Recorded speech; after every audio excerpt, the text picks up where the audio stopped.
Control করতে চান, অতি দ্রুত আপনার সন্তানকে বিবাহ দেওয়া লাগবে।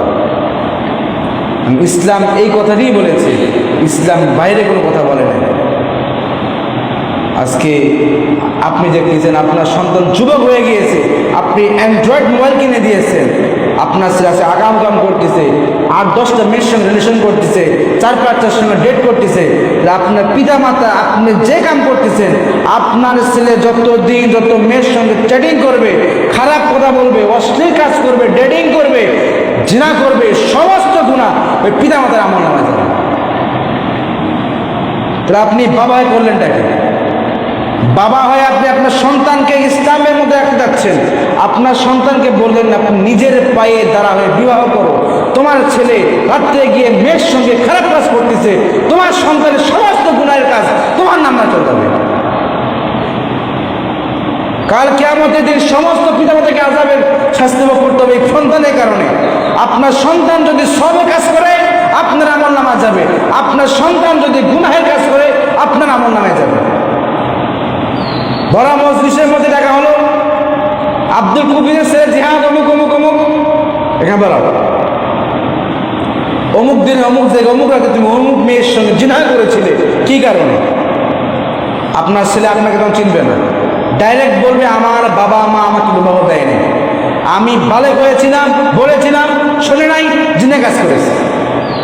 আপনি কই যাবেন? আপনার ফ্যামিলি তখন আপনি কই যাবেন?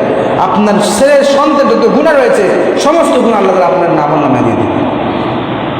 আজকে আমরা এটাই বুঝি না, জিনাকে কত সহজ করে দিয়েছি, বিবাহ শাদীকে কত কঠিন করে দিয়েছি। আজকালকের সমাজে আমাদের এই জিনিসটাকে কত কঠোরভাবে রাখা হয়েছে। আপনার ছেলেকে যাচ্ছেন, আপনার ছেলে যেন 35 বছরে গিয়ে বিবাহ করে।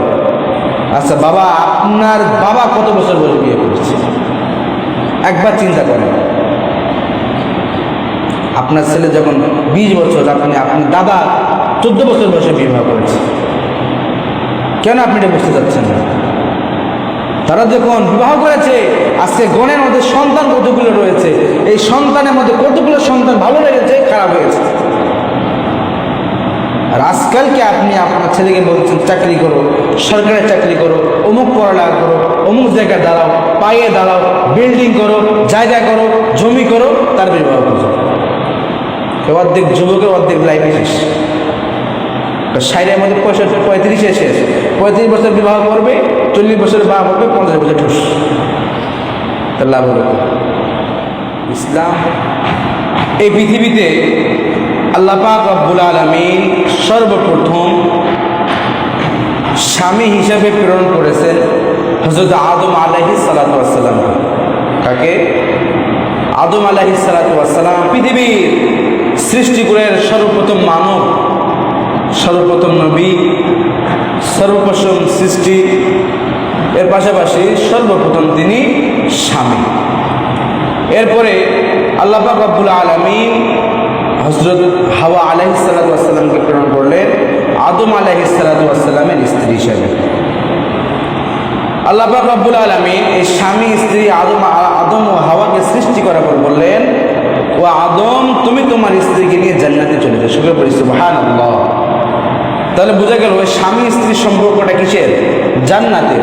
আল্লাহ পাক রব্বুল আলামিন সৃষ্টির সময় বললেন, ও আদম তোমার স্ত্রী হাওয়াকে নিয়ে তুমি জান্নাতে চলে যাবে। তবে স্বামী স্ত্রীর সম্পর্কটা কিসের? জান্নাতের কি সম্পর্ক। আল্লাহ পাক রব্বুল আলামিন একটি মুমিনকে তার মুমিনত্ব ধরে রাখার জন্য, তার ইবাদত বন্দেগী কন্ট্রোল করার জন্য একটি সর্বোত্তম মাধ্যম হল বিবাহ করা। কি করা? বিবাহ করা। এই কারণে যে যখন একজন প্রাপ্তবয়স্ক যুবক অথবা যুবতী যখন তার প্রাপ্তবয়স্ক হয়ে যায়, তখন সে অনেক গুনাহের কাজের মধ্যে লিপ্ত হয়ে যায়, অসংখ্য গুনাহের কাজ। এই জন্য রাসূল করিম সাল্লাল্লাহু আলাইহি ওয়াসাল্লাম বলেন, প্রাপ্তবয়স্ক হওয়ার সময়ে সাথে সাথে আমরা যেন আমাদের সন্তানদেরকে বিবাহ করিয়ে দিই। আল্লাহ পাক রব্বুল আলামিন এই পৃথিবীর মধ্যে এত সুন্দর, এত আরাম, এত ভালোবাসার যে সম্পর্কটা, এই সম্পর্কটা শুধুমাত্র স্বামী স্ত্রীর মধ্যেই আছে। আমার আপনার শরীর যেমন পোশাকহীন কোনো মূল্য নাই, তেমনিভাবে একজন স্বামীর স্ত্রী ছাড়া কোনো সম্মান নেই। আল্লাহ পাক রব্বুল আলামিন সূরা বাকারার 187 নম্বর আয়াতের মধ্যে বলতেছেন, তারা তোমাদের পোশাক স্বরূপ, তোমরা তাদের পোশাক স্বরূপ। আল্লাহ পাক রব্বুল আলামিন কি কারণে কথাটা বললেন? পোশাক এর সঙ্গে তুলনা দেওয়ার একটি কারণ, পোশাক আমাদের তিনটি কাজে আসে। এক, আমাদের লজ্জাস্থান সহকারে আমাদের ফুল বডিকে হেফাজত করার জন্য পোশাক লাগে। দুই, ঠান্ডার সময় আমাদের গরম লাগানোর জন্য আমাদের পোশাক লাগে। তিন, আমাদেরকে স্মার্টনেস, সুন্দর দেখানোর জন্য আমাদেরকে পোশাক লাগে, ঠিক না? তেমনিভাবে আল্লাহ পাক রব্বুল আলামিন এই জন্যই স্বামীকে তার স্ত্রীর পোশাক হিসাবে ব্যবহার করেছেন, আবার স্ত্রীকে তার স্বামীর পোশাক হিসেবে ব্যবহার করেছে। এখন স্বামী তার স্ত্রীর পোশাকের এই কারণে পৃথিবীর মধ্যে যত ধরনের ভালোবাসা থাক, খারাপ বিষয় থাক, সমস্ত কিছু স্বামী তার স্ত্রীকে কন্ট্রোল করতে পারে। তার স্ত্রীর তার যত ধরনের জিনিস থাক না কেন, সব প্রায় স্বামীর কাছে। ইসলামের মধ্যে আল্লাহ পাক রব্বুল আলামিন পুরুষের জন্য যেমন স্বাধীনতা দিয়েছে, সম পরিমাণ নারীর প্রতিও দিয়েছে। একজন মা তার মেয়েকে বিবাহ দিবে, এজন্য আগে বলে দিয়েছে, যাকে তোমার প্রতি ফিল আসে, যার প্রতি তোমার ভালোবাসা আসে, সম্মান আসে, শ্রদ্ধা আসে, তুমি তাকে বিবাহ করবে, কারণ লং ডিস্টেন্স থাকতে হয় তার সঙ্গে। একজন মেয়ে যখন তার স্বামী ঘরে যায়, সে তার পিতা মাতা ভাই বোন সবাইকে ছেড়ে যেতে হয় তার স্বামীর কাছে। এই স্বামীকে অনেক কোনো কিছু ছাড়তে হয় না, কিন্তু একজন স্ত্রীকে ছাড়তে হয়।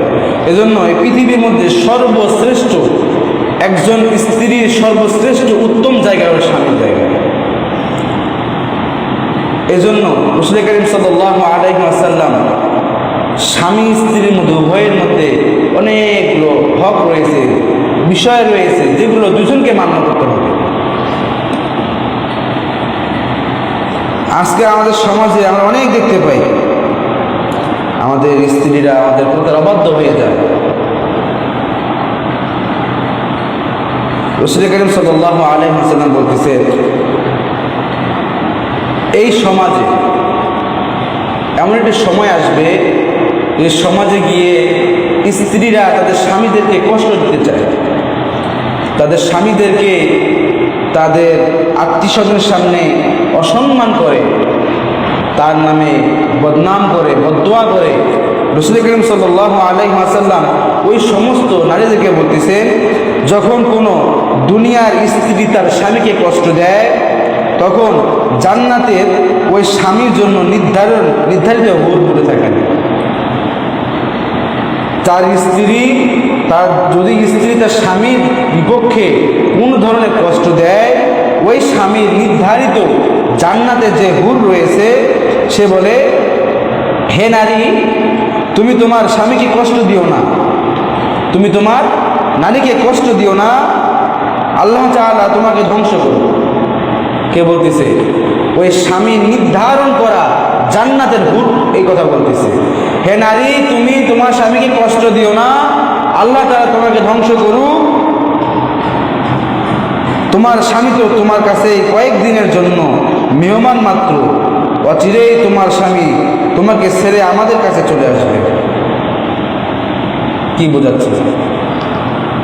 তিরমিজি শরীফের 1178 নম্বর হাদিসে এই কথাটি বলতেছে। রাসূল কারীম সাল্লাল্লাহু আলাইহি ওয়াসাল্লাম কি বললেন? দুনিয়ার মধ্যে যদি কোনো স্ত্রী তার স্বামীকে কষ্ট দিয়ে থাকে, যদি স্বামী জান্নাতি হয়ে থাকে, আল্লাহ পাক রব্বুল আলামিন জান্নাতের মধ্যে যে তার জন্য নির্ধারণ করা হুর রয়েছে, এই হুর তার কষ্টতার কারণে ওই নারীর উদ্দেশ্যে বলতেছে, ও স্ত্রী, ও নারী, তোমার স্বামীকে কষ্ট দিও না, কষ্ট দিও না, আল্লাহ তাআলা তোমাকে ধ্বংস করে দেবে। তোমার স্বামী তোমার কাছে কয়েকদিনের জন্য মেহমান মাত্র, এই জীবনকালের জন্য, এরপর আল্লাহ তাআলা অচিরে আমাদের কাছে তাকে দেবে। তাই বলে শোন, কত বড় একটি কথা। আজকে আমরা আমাদের স্বামীকে অসম্মান করতে একটু দ্বিধাবোধ করি না। আমরা কথায় কথায় বলি, আমার মতো মেয়ে না হলে তোমার সংসার করতাম না, আমার বাবা কি দেখে তোমাকে বিবাহ দিয়েছে। একদম বলা যাবে না। আপনি যখন আপনার স্বামীকে এই ধরনের কথাগুলো বলবেন, এই কথাগুলো তার হিসাবে বদদুয়া হিসেবে লেগে যাবে।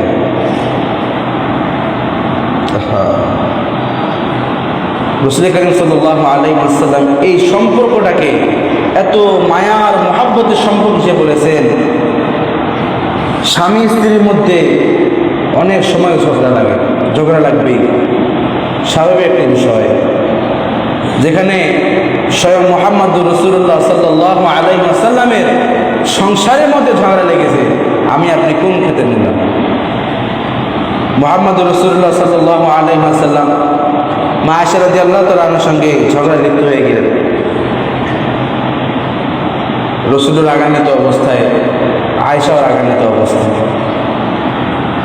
একটু পর নবী করিম সাল্লাল্লাহু আলাইহি ওয়াসাল্লাম বলেন, আয়েশা, তুমিও রাগ করেছো, আমিও রাগ করেছি, আসো আমরা মীমাংসা করি। আয়েশা রাদিয়াল্লাহু তাআলা আনহা ওমর রাদিয়াল্লাহু তাআলাকে ভয় পেতেন। নবী বললেন, আয়েশা, তাহলে ওমরকে নিয়ে আসা হোক আমাদের মীমাংসা করার জন্য। বললেন যে না, ওমরকে আনিয়ে না। তারা বললেন, আবু বকর তোমার বাবাকে ডাকতে? বলে হ্যাঁ, ডাকে। আবু বকর রাদিয়াল্লাহু তাআলাকে আনা হলো। আসার পরে নবী করিম সাল্লাল্লাহু আলাইহি ওয়াসাল্লাম বললেন, আয়েশা তুমি বলো। আয়েশা বললেন যে না, আপনি বলেন, যা বলবেন সত্যি বলবেন, মিথ্যা বলবেন না। এই কথা শুনে আবু বকর সিদ্দিক রাদিয়াল্লাহু তাআলা আনহু রাগান্বিত হয়ে আয়েশা রাদিয়াল্লাহু তাআলা আনহু গালের মধ্যে একটা থাপড় মেরে দিয়েছে। আয়েশা রাদিয়াল্লাহু তাআলা আনহু চড় খেয়ে নবীজির পিছনে গিয়ে লুকায় পড়ছে। আবু বকর সিদ্দিক রাদিয়াল্লাহু তাআলা আনহু আবার মারতে গিয়ে নবী করিম সাল্লাল্লাহু আলাইহি ওয়াসাল্লাম দুই হাত ছেড়ে দিয়ে বাধা করলেন, বকর আপনি মারিয়েন না। আবু বকর সিদ্দিক রাদিয়াল্লাহু তাআলা আনহু ওখান থেকে চলে গেলেন। ঘর থেকে বের হয়ে বাইরে আসলেন। এসে তিনি বসে আছেন, তিনি রাগান্বিত অবস্থায়। নবী করিম সাল্লাল্লাহু আলাইহি ওয়াসাল্লাম বলতেছেন, আয়েশা দেখো, তুমি আমার উপর রাগান্বিত হয়েছিলে, আমি কেউ তোমাকে বাঁচিয়েছি না, তোমাকে তোমার বাবা আজকে মেরে ফেলে। এই কথা বলতে বলতে আয়েশা রাদিয়াল্লাহু তাআলা হেসে দিলেন। কি করলেন? হেসে দিলেন। এ দেখে নবী করিম সাল্লাল্লাহু আলাইহি ওয়াসাল্লাম তিনিও মুচকি এসেছেন। বাইরে থেকে আবু বকর সিদ্দিক রাদিয়াল্লাহু তাআলা আনহু মনে মনে চিন্তা করতেছে, একটু আগে যেখানে আগুন জ্বলজ্বল করতেছিল, আমি এখন দিকে এখানে হাসির শব্দ পাই। আবু বকর সিদ্দিক রাদিয়াল্লাহু তাআলা বললেন, ইয়া রাসূলুল্লাহ, ইয়া হাবিবাল্লাহ, আমি কি আসতে পারি? বললেন, হ্যাঁ আসেন। বললেন, ইয়া রাসূলুল্লাহ, ইয়া হাবিবাল্লাহ, যখন আপনাদের মধ্যে রাগান্বিত হয়, আপনাদের স্বামী স্ত্রীর মধ্যে রাগান্বিত হয়, তখন আপনি আমাকে ডাকেন। আপনি এখন থেকে আপনারা যখন হাসি খুশি থাকবেন তখন আমাকে ডাকবেন। সুবহানাল্লাহ। দেখেন, স্বামী স্ত্রীর মধ্যে ঝগড়া হবে, স্বামী রাগান্বিত হলে আপনার স্ত্রীকে চুপ করে থাকা লাগবে, স্ত্রী রাগান্বিত হলে স্বামীকে চুপ করে থাকা লাগবে। কারণ যখন দুজনেই এই বিষয়টাকে মেনে নিতে পারবে, তাহলে তাদের সংসার জীবনে আল্লাহ তার রহমত দিয়ে ভরপুর করে দেবে। একজন স্বামী কখনো চায় না তার স্ত্রী কষ্টে থাক, তার স্ত্রী অমুক জিনিসের আবদার করুক, সে পূরণ করবে না, এই জিনিস কখনো স্বামী চায় না। সে চায় তার সাধ্য মতো চেষ্টা করতে। আপনার স্বামী চাকরি করে 10,000 টাকা বেতনের, আপনি যদি 20,000 টাকার জিনিসে আবদার করেন, আপনার স্বামী দিতে পারবেন। কিছু কিছু জিনিস স্যাক্রিফাইস করা লাগে। এই সমাজে দামি দামি কসমেটিক বের হয়েছে, পোশাক বের হয়েছে, আনুষঙ্গিক জিনিস বের হয়েছে, যদি আপনি আপনার অমুক বাসার ভাবির জিনিস দেখে আপনার স্বামীকে বলেন, অমুক বাসার ভাই আপনার চাকরি করে সরকারি পদে 50 থেকে 1 লাখ টাকা তার বেতন, আর আপনার স্বামী সাধারণত পিয়নের চাকরি করে অথবা কোনো মসজিদে খাদেমগিরি করে, কোনো মসজিদে ইমামতি করে, খতিবগিরি করে, আপনি জানেন তার বেতন মাত্র 10 থেকে 15,000 টাকা, আপনি কই 50 কই 15,000 টাকা কম্পেয়ার করতেছেন। যখন আপনি বিষয়গুলোকে মেনে নিতে পারবেন, ওনার স্বামী রাস্তায় ওনাকে দিয়েছে, আমার স্বামীকে আল্লাহ তাআলা দেয় নাই, যা দিয়েছে এতে আমি খুশি। যখন এই স্বামী স্ত্রী এই বিষয়ে কম্পেয়ার করতে পারবে, স্যাক্রিফাইস করতে পারবে, এই জমিনে তাদের মতো সুন্দর ভালোবাসার মতো কাপল জুটে থাকে। ইংরেজি বলে কাপল, স্বামী স্ত্রী দুজনের মধ্যে। রাসূল করিম সাল্লাল্লাহু আলাইহি ওয়াসাল্লাম বলেন, পুরুষ স্বীয় পরিবার তার পরিবার পরিজনের জন্য যে সমস্ত ব্যয় করে, কি করে ব্যয় করে, খরচ করে, আল্লাহ তাআলা সেটাকে সদকায় রূপান্তর করেন। সেটা বলি সুবহানাল্লাহ। তার স্বামী তার স্ত্রীর জন্য, তার ছেলে সন্তানদের জন্য, পিতামাতার জন্য যে সমস্ত অর্থ ব্যবহৃত ব্যয় করে, আল্লাহ পাক রব্বুল আলামিন তারা আমল নামায় সদকার মধ্যে লিখে দেন। সেটা বলি সুবহানাল্লাহ। তাহলে কত পরিমাণ একটি বিষয় দেখেন। রাসূলের জামানায় একজন স্বামী স্ত্রী, একটা ঘটনা বলি, দেখেন স্বামী স্ত্রী কীভাবে ভালোবাসতে পারে। স্বামী স্ত্রী তাদের বিবাহ হয়েছে প্রায় 1 বছর হয়েছে। স্ত্রী রাসূল করিম সাল্লাল্লাহু আলাইহি সাল্লামের মুখে থেকে শুনছিলেন একটা হাদিস, যদি কোনো ব্যক্তির প্রতি আল্লাহ তাআলা কোনো ধরনের পরীক্ষা, কোনো ধরনের অস্থিরতা, অশান্তি না থাকে, দুঃখ কষ্ট না থাকে, তাহলে তাকে আল্লাহ তাআলা কি করে না, রহমত দেয় না, ভালোবাসেন না। এই হাদিসটি তিনি শুনেছিলেন। তো বিবাহের 1 বছর হওয়ার পরে স্ত্রী মনে মনে চিন্তা করতেছে, আমার স্বামী তো কোনো দুঃখ কষ্ট নাই, কি নাই, দুঃখ কষ্ট নাই, কোনো ধরনের অশান্তি নাই, হয়তো বা আল্লাহ তাআলা আমার স্বামীকে ভালোবাসেন। তিনি এই চিন্তা করেছে। চিন্তা করার পরে তিনি বললেন, ওগো স্বামী আমার, আমি তোমার কাছ থেকে তালাক চাচ্ছি। কি চাচ্ছি? তালাক চাচ্ছি। এই কথা বলার পরে স্বামী বললেন, স্ত্রী আমার, আমি কি এমন দোষ করেছি বা কি এমন আমার ভুল হয়েছে যে তুমি আমার কাছে তালাক চাচ্ছ? তিনি বললেন, না, আমার কোনো কিছু নাই, আমি আপনাকে তালাক চাই। এই কথা বলার পরে স্বামী স্ত্রী উভয়ে নবী করিম সাল্লাল্লাহু আলাইহি ওয়াসাল্লামের কাছে নালিশ নিয়ে আসলেন। আসার পথে একটি পাথর গিয়ে তার স্বামীর পায়ের মধ্যে লেগে হাড্ডি পর্যন্ত বের হয়ে গেছে। এরপরে 3 দিন পরে স্ত্রী বলতেছে, স্বামী আমার, আপনার কাছে আমার তালাক নেওয়া লাগবে না। বলেন কেন? তুমি না বললে 3 দিন আগে স্বামী আমার, আপনার কাছে আমার তালাক লাগবে, আজকে কেন বলতেছে লাগবে? স্ত্রী বললে, ও স্বামী আমার, আমি মুহাম্মদ রাসূলুল্লাহ সাল্লাল্লাহু আলাইহি ওয়াসাল্লামের জবান থেকে শুনেছিলাম, যদি কোনো বান্দার দুঃখ কষ্ট না থাকে, স্বামী স্ত্রীর মধ্যে দুঃখ কষ্ট যদি না থাকে, ওই ব্যক্তিকে আল্লাহ তাআলা ভালোবাসেন। মুমিনদেরকে আল্লাহ তাআলা পরীক্ষা দিয়ে ভালোবাসে, কষ্ট দিয়ে ভালোবাসে। কিন্তু আমি আপনাকে কোনো ধরনের কষ্ট করতে দেখি নাই, কষ্ট পাইতে দেখি নাই। এর জন্য আমি মনে করেছিলাম আপনাকে মনে আল্লাহ তাআলা ভালোবাসে। কিন্তু যখন আমরা বাইরে গেলাম, আপনার পায়ে যখন আঘাত লাগার কারণে আপনার হাড্ডি পর্যন্ত বের হয়ে গেল, আমি স্ত্রী মনে মনে চিন্তা করলাম, হ্যাঁ, আমার স্বামীকে আল্লাহ তাআলা অবশ্যই ভালোবাসে। এখন যখন আপনাকে আল্লাহ তাআলা ভালোবাসে, এখন আমাকে আপনার তারা দেওয়া লাগবে। দেখুন, স্ত্রী তার স্বামীকে ভালোবাসে কি লক্ষ্যে, উদ্দেশ্যে, আল্লাহ তাআলা ভালোবাসে কিনা এ দেখে আপনি বিবাহ করেছে। আজকের সমাজে আমরা টাকা দেখে বিবাহ করে, ঠিক কিনা? কয়েকদিন আগের নিউজ দেখলাম, ফেসবুকে স্ক্রলিং করতে করতে দেখতে পেলাম স্ত্রীটাকে মেরে চোখটা ফুলে দিয়েছে, শরীরে একটি আঘাতের চিহ্ন দেখা গেল। দেখেন আজকের সমাজে কত নিকৃষ্ট হলে কাজটি করতে পারে। নিজের স্ত্রীকে কিভাবে পিটিয়েছে। রাসূল করিম সাল্লাল্লাহু আলাইহি ওয়াসাল্লাম স্ত্রীকে শাসন করতে বলেছেন, তাদেরকে মারতে বলেছেন, শুধুমাত্র এই কবজি পর্যন্ত যতটুকু জায়গা হয় ততটুকু লাঠি দিয়ে মারতে বলেছে। আর আজকে আপনি স্ত্রীদেরকে অধরম পিটাচ্ছে। আপনার প্রতি লানত, যেখানে আপনি মুসলমান হয়ে আপনি আপনার স্ত্রীকে এভাবে পিটাচ্ছেন, কোন বিবেক নিয়ে আপনি হায়াত করতেছেন? যেখানে রাসূল করিম সাল্লাল্লাহু আলাইহি ওয়াসাল্লাম স্ত্রীদেরকে ভালোবাসার জন্য বলেছেন, যদি আপনি আপনার স্ত্রীকে এভাবে পিটাতে পারেন তাহলে আল্লাহ তাআলা আপনাকে কিরকম শাস্তি দেবেন? পৃথিবীর মধ্যে স্বামী মতো আবাসস্থল সুরক্ষিত জায়গায় স্ত্রীদের কোথাও নাই, স্বামীর জায়গায় ব্যতীত। আজকালকে আপনি স্ত্রীকে নিয়ে এসে এত ধরনের কষ্টের মধ্যে রাখি, আযাব দেই, তার শাস্তি দেই। আজকালকে অনেক ধরনের বিচার হচ্ছে। আমাদের যুবকদের মধ্যে, পুরুষের মধ্যে অনেক ধরনের ত্রুটি রয়েছে। এখন যুবকরা করবেটা কি? যুবকদের কিছু করার নাই। স্ত্রীর দিকে বেশি ভালোবাসা দেখাইলে মা বলে আমার ছেলে বউ পাগল হয়ে গিয়েছে, এই কথাটা বলা চরম অন্যায়, চরম অন্যায়। এই কথা যদি কোনো মা বলে,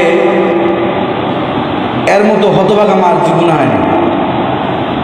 এই কারণ যদি আপনার ছেলে, আপনি জানেন আপনার ছেলে আপনার স্ত্রীর প্রতি মায়া বাড়বে, আপনি কি জন্য বিবাহ দেবেন? আপনি রেখে দিতেন আপনার কাছে? আপনার ছেলে এমনিতেই গুনাহ করতো। আপনি আপনার ছেলেকে বিবাহ দিয়েছেন, যার সঙ্গে সারাটা জীবন কাটাবে, যার জন্য সে সারা জীবন থাকবে, যার সঙ্গে কম্পেয়ার করবে, তাকে যদি ভালোবাসতে না পারে তাহলে বিবাহ দিয়ে লাগবে।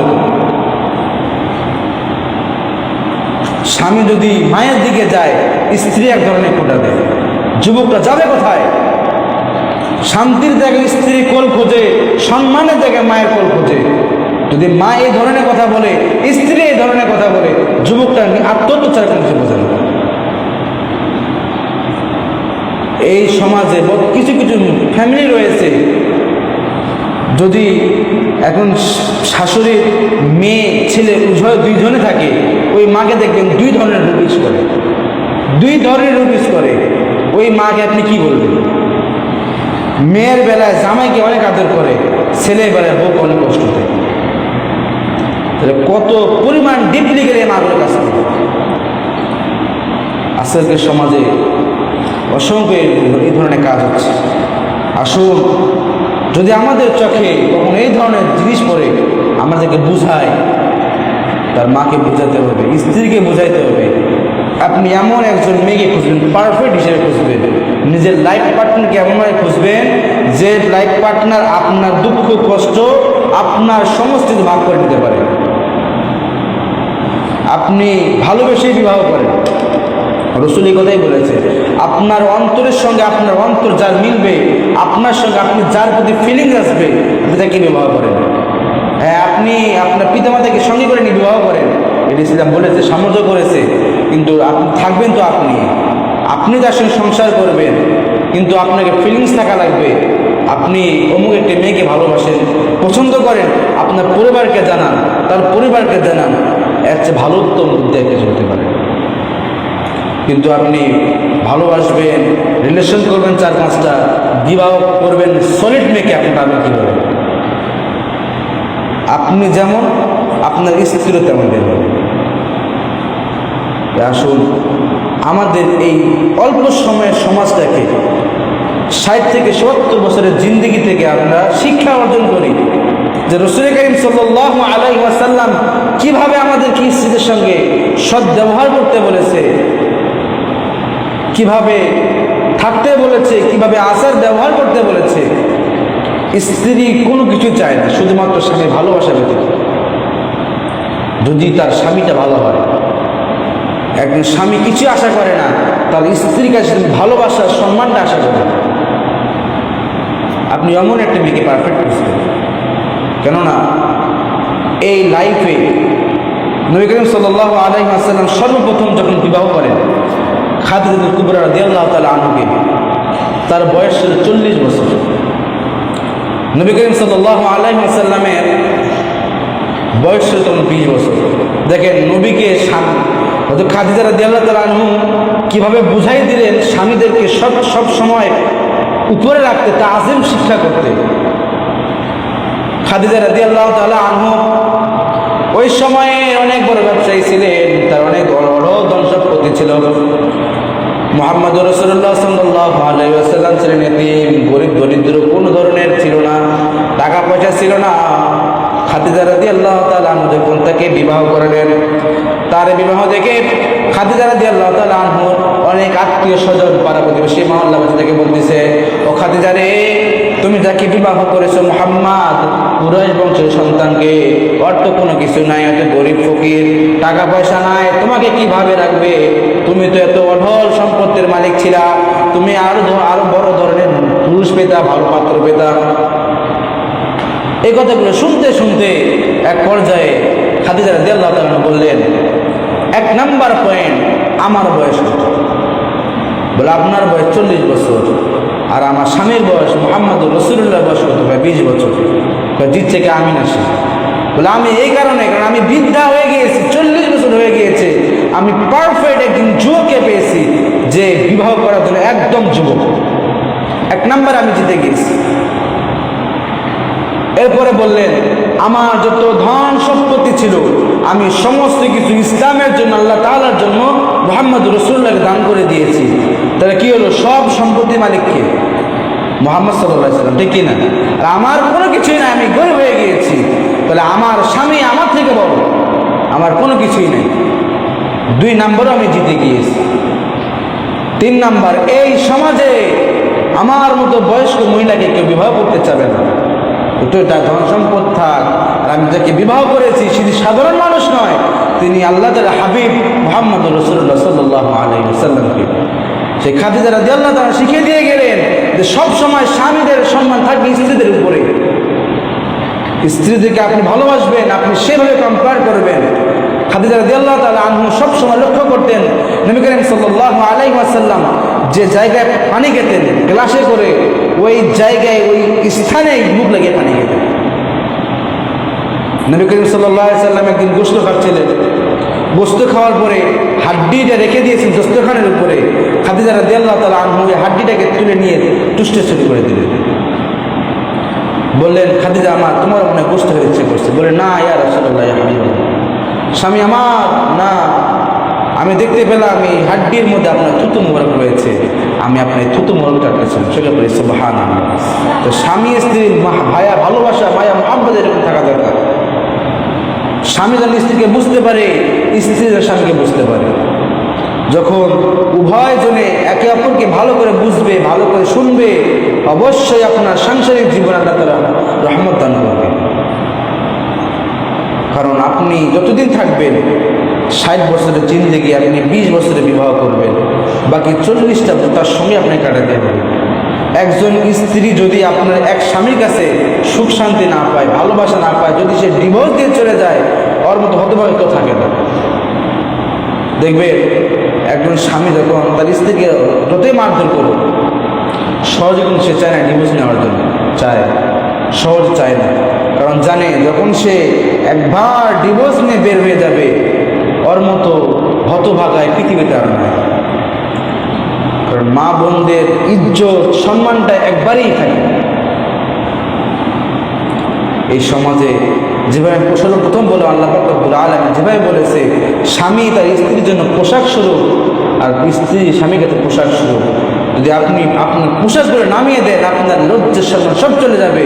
এই জন্য স্বামী যেন তার স্ত্রীর সমস্ত কিছু, এভরিথিং ইজ লাইফের সমস্ত কিছু তার স্বামীর কাছে পার্সোনাল থাকবে, আর স্ত্রীর সমস্ত স্বামীর কাছে পার্সোনাল থাকবে।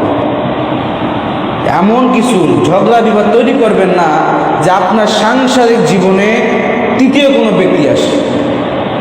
স্বামী স্ত্রীর মধ্যে ঝগড়া হতেই পারে, মন মালিন্য হতেই পারে, আপনার স্বামী স্ত্রীর মধ্যে সাংসারিক সমস্যা হবে, নিজেরা কম্পেয়ার করবেন। নিজেরা যদি সংশোধন করতে না পারেন, আপনি আপনার বাবাকে, মেয়ের বাবাকে ডাকিয়ে আনবেন, কিন্তু কোনো সময় বাহিরের তৃতীয় কোনো ব্যক্তিকে আনতে চেষ্টা করবেন না। যখনই আপনি বাহিরের তৃতীয় কোনো ব্যক্তিকে আনবেন, ওইখানে আপনাকে মনে করে নিতে হবে আপনার সংসার এখানে ধ্বংস, এইখানে আপনার সংসার ধ্বংস। তা আসুন আমরা যেন আমাদের স্ত্রীদেরকে ভালোবেসে আদর যত্নে তাদেরকে বুঝায় রাখতে পারি, দেখো তুমি ছাড়া আমার অর্ধাঙ্গিনী আর কেউ নাই, তুমি যদি আমার সঙ্গে থাকতে চাও আমি তোমাকে রাখতে অবশ্যই রাজি রয়েছি। লাস্ট একটি কথা বলে দিয়ে দেবো, যারা আমরা প্রাপ্তবয়স্ক হয়েছি আমরা যেন অতি দ্রুত বিবাহ শাদী করে দিই। সকল বাবা মার কাছে আমার একটি আবদার, সন্তানকে আপনি যদি কন্ট্রোল করতে চান অতি দ্রুত আপনার সন্তানকে বিবাহ দেওয়া লাগবে। ইসলাম এই কথাটিই বলেছে, ইসলাম বাইরে কোনো কথা বলে না। আজকে আপনি দেখতেছেন আপনার সন্তান যুবক হয়ে গিয়েছে, আপনি অ্যান্ড্রয়েড মোবাইল কিনে দিয়েছেন, আপনার ছেলে আছে আগাম কাম করতেছে, 8-10টা মেয়ের সঙ্গে রিলেশন করতেছে, 4-5টার সঙ্গে ডেট করতেছে। আপনার পিতা মাতা আপনি যে কাম করতেছেন, আপনার ছেলে যত মেয়ের সঙ্গে চ্যাটিং করবে, খারাপ কথা বলবে, অশ্লীল কাজ করবে, ডেটিং করবে, জিনা করবে, সমস্ত গুনাহ ওই পিতা মাতার আমল নামায় যাবে। তাহলে আপনি বাবা হয়ে করলেনটাকে, বাবা হয়ে আপনি আপনার সন্তানকে ইসলামের মধ্যে রাখতে যাচ্ছেন, আপনার সন্তানকে বললেন না আপনি নিজের পায়ে দাঁড়া হয়ে বিবাহ করো। তোমার ছেলে রাত্রে গিয়ে মেয়ের সঙ্গে খারাপ কাজ করতেছে, তোমার সন্তানের সমস্ত গুনাহের কাজ তোমার নামে চলে যাবে। কাল কিয়ামতের দিন সমস্ত পিতামাতাকে আযাবের শাস্তি ভোগ করতে হবে এই সন্তানের কারণে। আপনার সন্তান যদি সবে কাজ করে আপনার আমল নামা যাবে, আপনার সন্তান যদি গুনাহের কাজ করে আপনার আমল নামায় যাবে। বড় মজলিসের মধ্যে দেখা হলো আব্দুল কবিরের ছেলে জিহাদ অমুক অমুক অমুক, এখানে বলো অমুক দিনে অমুক জায়গায় অমুক রাতে তুমি অমুক মেয়ের সঙ্গে জিনা করেছিলে, কি কারণে? আপনার ছেলে আপনাকে তখন চিনবে না, ডাইরেক্ট বলবে আমার বাবা মা আমাকে বিবাহ দেয়নি, আমি ভালো হয়েছিলাম বলেছিলাম শোনে নাই, জিনে কাজ করেছে। আপনি কই যাবেন? আপনার ফ্যামিলি তখন আপনি কই যাবেন? আপনার ছেলের সন্তান যত গুনাহ রয়েছে সমস্ত গুনাহ আল্লাহ তাআলা আপনার নাম নামায় দিয়ে দেবে। আজকে আমরা এটাই বুঝি না, জিনাকে কত সহজ করে দিয়েছি, বিবাহ শাদীকে কত কঠিন করে দিয়েছি। আজকালকের সমাজে আমাদের এই জিনিসটাকে কত কঠোরভাবে রাখা হয়েছে। আপনার ছেলেকে যাচ্ছেন, আপনার ছেলে যেন 35 বছরে গিয়ে বিবাহ করে। আচ্ছা বাবা, আপনার বাবা কত বছর বয়সে বিয়ে করেছে? একবার চিন্তা করেন। আপনার ছেলে যখন 20 বছর, আপনি দাদা 14 বছর বয়সে বিবাহ করেছে। কেন আপনি এটা বুঝতে চাচ্ছেন না? তারা যখন বিবাহ করেছে, আজকে গণের মধ্যে সন্তান কতগুলো রয়েছে, এই সন্তানের মধ্যে কতগুলো সন্তান ভালো লেগেছে, খারাপ হয়েছে। আর আজকালকে আপনি আপনার ছেলেকে বলছেন চাকরি করো, সরকারি চাকরি করো, অমুক পড়ালেখা করো, অমুক জায়গায় দাঁড়াও, পায়ে দাঁড়াও, বিল্ডিং করো, জায়গা করো, জমি করো, তার বিবাহ করো। অর্ধেক যুবকের অর্ধেক লাইফে শেষ। 60-এর মধ্যে 35-এ শেষ, 35 বছর বিবাহ করবে, 40 বছর বিবাহ করবে, 50 বছর ঠুস, তার লাভ হলো। ইসলাম বলেছে আপনি আপনার সন্তানকে কন্ট্রোল করতে হলে আপনি বাবাকে সর্বদা ঠিক থাকতে হবে। তাই আসুন আমরা সকলেই এই বিষয়টাকে আল্লাহ পাক রব্বুল আলামিন আমাদের সকলকে বুঝার, আমল করার তৌফিক দান করুক। ওয়া মা আলাইনা ইল্লাল বালাগুল মুবিন। আসসালামু আলাইকুম ওয়া রাহমাতুল্লাহি ওয়া বারাকাতুহু।